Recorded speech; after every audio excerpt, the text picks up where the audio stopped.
Promises that we made.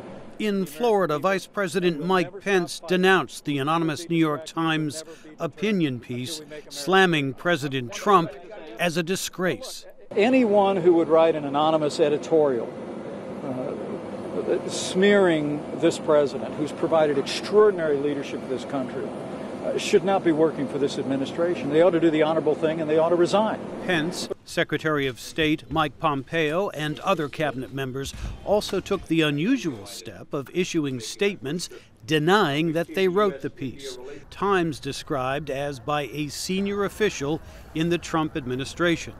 The anonymous writer claimed to be part of a quiet resistance within the Trump administration to frustrate parts of the president's agenda and his worst inclinations. The president vented his frustration on Twitter and at the White House. Nobody has ever done in less than a 2-year period what we've done. So when you tell me about some anonymous source within the administration, probably who's failing, and probably here for all the wrong reasons, no.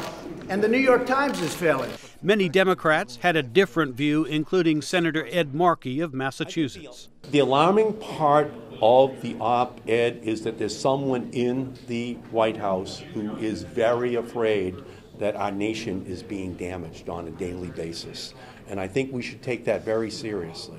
Republicans generally closed ranks behind the president, including House Speaker Paul Ryan. It's a person who obviously is living in dishonesty. That doesn't help the president. So if you're not interested in helping the president, you shouldn't work for the president, as far as I'm concerned. The overall political impact may be minimal for the president, says analyst John Fortier.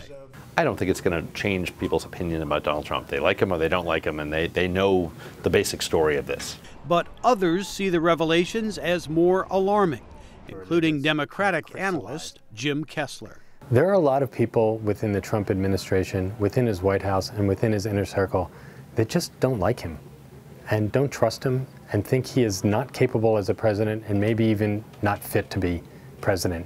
Trump supporters are likely to see it differently, says Fortier.